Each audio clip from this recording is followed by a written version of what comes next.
نماز کو اسلام میں مومن کی معراج کہا گیا ہے، اور نماز کو مومن کی معراج اس لیے کہا جاتا ہے کہ اسی میں مومن کا عروج رکھا گیا ہے۔ جو شخص نماز کو مضبوطی سے پکڑ لے اسے کامیاب ہونے سے کوئی نہیں روک سکتا، اور جو شخص نماز کو چھوڑ دے تو سمجھو اس کا زوال شروع ہو چکا ہے۔ میرے بھائیو، نماز کی پابندی کرو۔ اگر تم دنیا اور آخرت کی کامیابیاں اور کامرانیاں حاصل کرنا چاہتے ہو تو پھر نماز کو مضبوطی سے پکڑ لو۔ کچھ بھی ہو جائے آپ کی نماز نہ چھوٹنے پر، کیونکہ اللہ نے دنیا اور آخرت کی کامیابی نماز میں ہی رکھی ہے۔ نماز کے ذریعے سے اللہ کے ساتھ اپنے تعلق کو بہتر کرو۔ میرے بھائیو، اس دنیا میں ایک پتا بھی اللہ کی مرضی کے بغیر نہیں ہلتا۔ اس دنیا میں جو ہوتا ہے اللہ کی مرضی سے ہوتا ہے۔ انسان کا کسی بھی چیز پہ کسی قسم کا اختیار نہیں ہے۔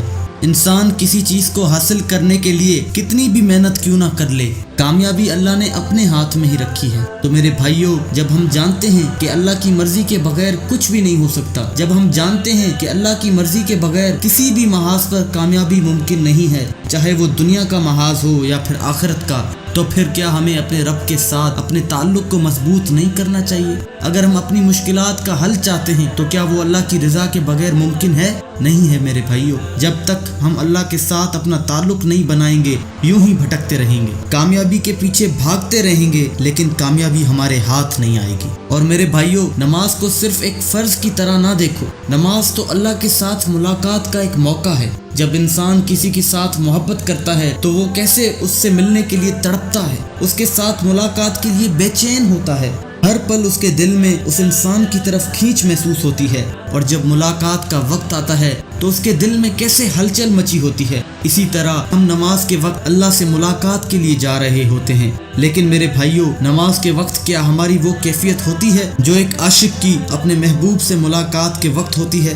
یہ سوال ہمیں خود سے پوچھنا چاہیے۔ ہم اپنے رب سے محبت کا دعویٰ تو کرتے ہیں، لیکن کیا ہمارا دل بھی رب سے ملاقات کی شوق میں مچلتا ہے؟ کیا ہمارے اندر اپنے رب سے ملاقات کی تڑپ موجود ہے؟ کیا ہمارا دل نماز کے لیے بے چین ہوتا ہے؟ حضور اکرم صلی اللہ علیہ وسلم نماز کے وقت حضرت بلال سے کہتے تھے، اٹھو بلال، اذان دو اور میری آنکھوں کو ٹھنڈک پہنچا دو۔ ہم عاشق رسول ہونے کا دعویٰ تو کرتے ہیں، لیکن کیا ہماری نماز بھی ہماری آنکھوں کے لیے ٹھنڈک کا ذریعہ بنتی ہے؟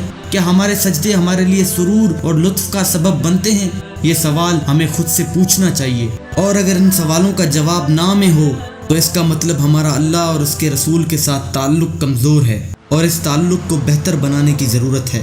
اللہ سے دعا ہے کہ اللہ ہمارے دلوں میں اپنا اور اپنے رسول کا حقیقی عشق پیدا کرے، اور اللہ ہمارے سجدوں کو وہ سرور اور لطف بخشے جو ہمارے دلوں میں نماز کا شوق پیدا کرے، اور اللہ سبحانہ و تعالیٰ سے ملاقات کے لیے تڑپ پیدا کرے۔